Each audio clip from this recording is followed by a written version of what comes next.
Salve galera do segundo, beleza? Hoje, nessa semana, Hoje, especificamente para essa semana, eu pensei em uma atividade mais light, Final de bimestre e tudo mais. Então, mais tranquila, uma atividade totalmente teórica, tá bom?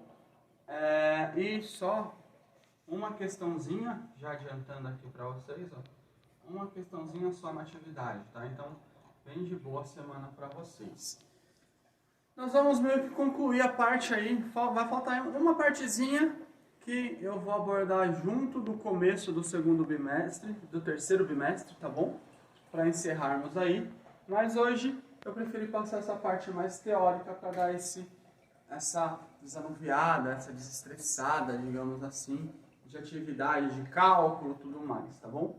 Então hoje nós vamos falar um pouquinho de entropia. E antes de falar de entropia, nós vamos falar da energia no universo, tá? A energia no universo, a forma como essas transformações foram acontecendo até chegar no que nós conhecemos das energias hoje. Então, eu já falei um pouquinho disso para vocês lá no ano passado, mas toda a energia que nós temos no universo se originou, pelo menos em teoria, a teoria mais bem aceita, no Big Bang, tá? O Big Bang, a energia nasceu, tá? Surgiu a energia, a física permite que isso ocorra num primeiro momento, tá? Deixar isso bem claro, mas ela ainda não consegue explicar o como, tá? É exatamente por isso que a teoria do Big Bang não é comprovada, entre outros motivos, tá bom? Mas essa energia surgiu.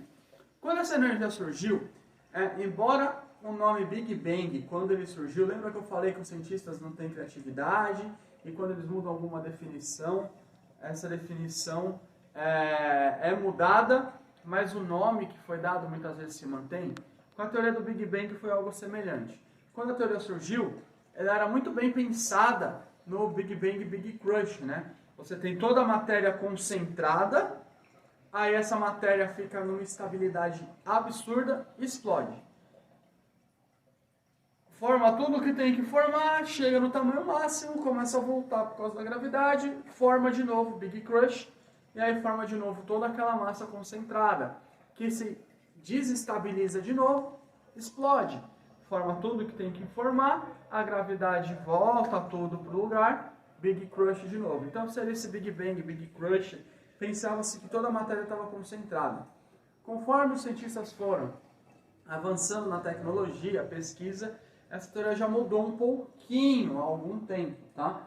Hoje, pensa-se no Big Bang, o nome ainda faz sentido pela proporção toda que ele tomou, mas na verdade essa explosão, essa energia, quando ela começa a surgir, ela é minúscula. Menor que a cabeça de um alfinete, tá? Bem menor, bilhões de vezes menor. Então ela surge dessa forma. Porém ela começa a se expandir muito rápido. Tão rápido que é necessário se criar uma nova unidade de tempo só para se falar desse início do universo, que é a chamada unidade de tempos de Planck, tá? Se você pegar, o universo tem aí em média 14 bilhões de anos. Se você pegar esses 14 bilhões de anos e passar para um segundo, para segundos, então dividir ele para totalmente em segundos, vou fazer 14 bilhões de anos se transformarem em segundos. Quando você faz isso, se você pegar um milésimo de segundo e dividir ele em unidades de tempo de Planck, o número de 1 milésimo de segundo em unidade de tempo de Planck é infinitamente maior do que 14 bilhões de anos em segundos, ou até em milésimos de segundos, tá? Essa unidade de tempo de Planck é muito pequena, muito, absurdamente pequena, tá? Ela foi criada justamente para falar do universo, porque tudo foi muito rápido, segundos, milésimos, décimos, milionésimo, bilionésimo, trilionésimo de segundo não são suficientes para falar do universo nessa etapa inicial. Tanto que, em média, ali, por volta de 5, 6 unidades de tempos de Planck, essa explosãozinha, que foi aí menor que a cabeça de um alfinete, tá? Já tinha o tamanho de uma bola de tênis. E conforme isso foi passando, já ficou o tamanho de uma bola de basquete. E a temperatura nesse universo primitivo era absurda. Tão grande, que quando uma matéria, a energia, a gente lembra de Einstein, E igual a mc², matéria pode se transformar em energia, energia pode virar matéria. A base para a bomba atômica, por exemplo, é isso. Bomba de hidrogênio, bomba de fissão e por aí vai. A energia nuclear vem dessa teoria principalmente. Nós temos que essa energia começava a virar matéria. Só que estava tão quente, aquilo tinha tanta energia contida num ponto tão pequeno, que essa matéria era absurdamente mais rápida que a velocidade da luz. E, ou seja, quando ela virava matéria, quase que imediatamente ela já voltava a ser energia, tá bom? Então, quando isso foi acontecendo, a matéria não conseguia se estabilizar. Opa, matéria já voltou a ser energia. Matéria, energia. Era algo assim, tá? Era muito rápido para voltar a ser energia. Conforme o universo foi se estabilizando, foi aumentando de tamanho e tal, ele também foi esfriando. Isso permitiu com que a energia se transformasse em matéria. E começaram a surgir as forças que regem o universo. A primeira foi a gravidade.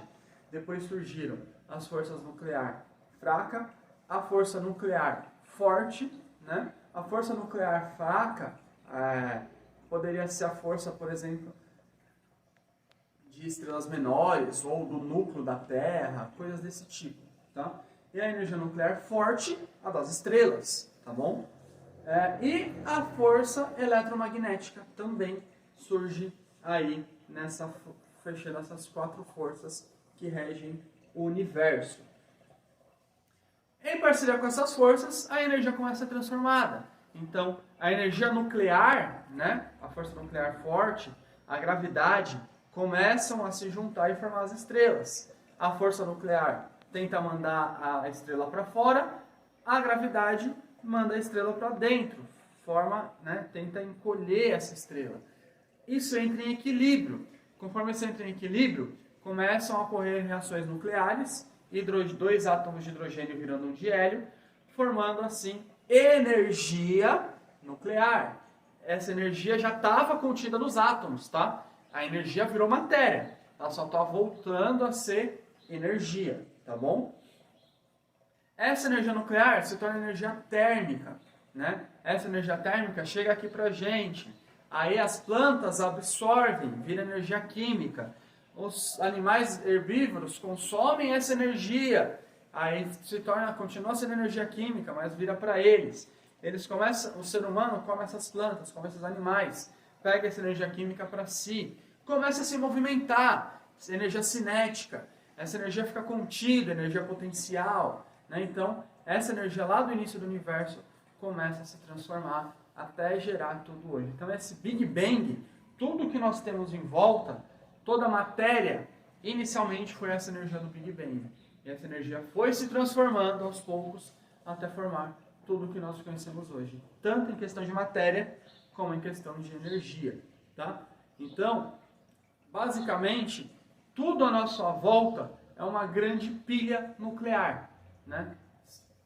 Feito da maneira certa, claro que cada coisa tem a sua dificuldade, mas utilizado da maneira certa, tudo é possível liberar essa energia que era inicialmente, tá bom?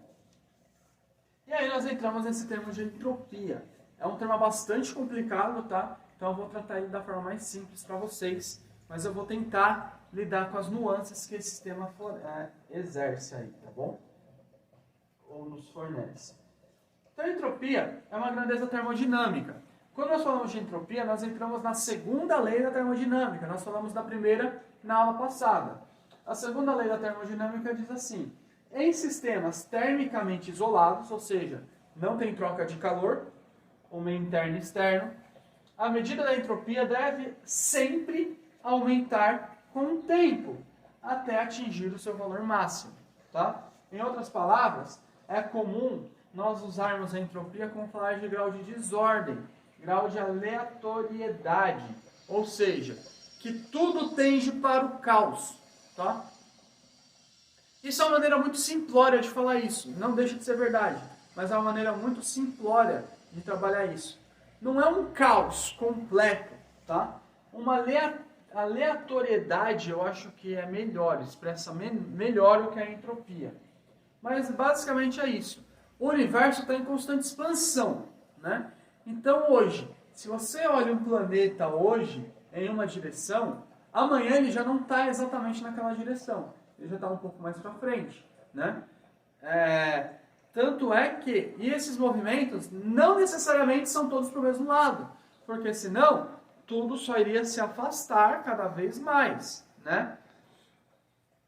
Porém, as direções são arbitrárias, são aleatórias. Tanto é que a nossa galáxia, a Via Láctea, em algum momento, daqui bilhões de anos, ou milhões de anos, acho que bilhões, talvez até trilhões, mas daqui muito tempo, que nem os seus bisnetos, tetranetos vão estar vivos, a galáxia de Andrômeda e a nossa Via Láctea vão colidir e provavelmente, de acordo com as novas pesquisas, né, com as pesquisas que os cientistas fazem disso, vão formar uma nova galáxia, que em vez de ser uma espiral dessa forma, como é a nossa Via Láctea Andrômeda, elas vão virar uma espiral dessa forma, como se fosse uma serpentina, tá bom? Isso vem da entropia, tá? Porque se fosse totalmente aleatório, tudo ordenado, todo mundo ia se movimentar para o mesmo lado, ninguém ia colidir com ninguém, tá? Mas existem colisões, existem buracos negros que consomem planetas, etc. Por quê? Porque a ordem do movimento é aleatória, é uma desordem, tá bom? Mas, de novo, não é que tudo gera o caos. Um exemplo bem legal que me deram no meu curso de pós-graduação foi assim. Você pegar uma meia ou qualquer peça de roupa e jogar no seu quarto, você pegou e jogou. Peguei qualquer coisa, peguei essa caneta aqui e joguei ela para cima. Ela pode cair para qualquer lugar, mas tem lugares específicos. Só precisa, joguei a caneta para cima, onde será que ela caiu? Eu não vou olhar debaixo da mesa da cozinha. Eu sei que ela está na minha casa, né? Então isso é entropia. Eu joguei ela para cima, ela se perdeu. Dei a ela um movimento aleatório. Mas existem pontos específicos onde encontrá-la. Por exemplo, debaixo da pia da cozinha não vai estar. Por quê? Porque eu joguei ela aqui na sala, né? Debaixo do sofá, se eu não vir bater no chão, nada disso, é improvável que esteja, né? Aí quando eu vou ver, ela está em cima do sofá, tá entre alguma almofada, então ela tem lugares específicos que eu procuro. Então não é um caos total, né? É uma desordem, é algo aleatório, mas com pontos específicos que devem ser procurados. Então, por exemplo, esse planeta não está mais aqui. Onde será que ele está? Nós estudamos ele 10 anos atrás, não é possível. Onde será que ele está? Pelo movimento que ele estava fazendo, vamos um pouquinho mais para frente. Achei. Tá? Então, você perde as coisas, é uma desordem, mas ela tem pontos específicos que essa desordem ocorre. Ela não é totalmente aleatória. Ela não é um caos completo. Tá? Então, por isso que eu falei que é um tema um pouco complicado. Mas, é essa questão de organização, essa questão de aleatoriedade. Então, é como se fosse assim, ó. Se eu deixar um gás dessa forma por muito tempo, conforme passa o tempo, ele vai ocupar todo o recipiente e as moléculas vão se espalhar. Isso é entropia, tá? Quanto mais tempo se passar, mais o gás vai para essa formatação. Eu preciso ficar causando uma interferência externa o tempo todo para que isso daqui ocorra e seja mantido. Se eu parar de interferir, ele vem para desordem, tá bom? Outro ponto aqui que é legal, né? Outro exemplo que eu coloquei até para vocês, é o gelo, né? Você pegar uma pedra de gelo, ele tá lá bonitinho, cubinho de gelo e tal. Você colocou em cima de uma superfície, ele vai se espalhar, né? Você colocou em um prato, por exemplo. Ele vai trocar calor com o prato até ele mudar de estado físico. Aí ele vai se espalhar. Conforme ele se espalhou, ele gerou uma aleatoriedade. As moléculas não estão mais onde deveriam estar quando era gelo. Ou seja, você fez isso daqui. Esparramou. Desordenou as moléculas. Eu consigo voltar esse gelo para o estado sólido? Consigo. Eu pego o prato e ponho no congelador. Vou congelar de novo essa água líquida. Porém, eu não vou mais conseguir dar esse formato, porque a entropia já agiu. Então, tenho que interferir de outras formas, tenho que pegar essa água, colocar de novo no gelo. Eu não vou conseguir colocar toda a água, vão ficar gotículas de água no meu prato. Parte da água, dependendo da temperatura que eu deixei chegar, vai ter evaporado uma molécula ou outra. Então, eu nunca vou conseguir voltar a exatamente o que estava, por conta da desordem que naturalmente aconteceu ao meu sistema. Isso é entropia. Isso que é o sistema isolado, e a entropia deve aumentar. Essa desordem sempre tende a aumentar. Essa aleatoriedade da onde estão as moléculas, da onde estão as substâncias, da onde está qualquer tipo de coisa, tende sempre a aumentar. Essa é a entropia. Mas lembre-se, não é um caos, não é uma desordem total. É muito mais algo simplesmente aleatório. Tá bom? Então, por essa semana hoje, fechamos aí o bimestre. Essa atividade, vocês vão ver, tá tudo certinho lá como sempre. É para entregar na terça-feira que vem, dia 28. Atividade bem tranquila, uma questãozinha só, facinho para vocês resolverem. Beleza, galera? Então é isso. Até a próxima. Beijos, abraços, apertos de mão. Tchau.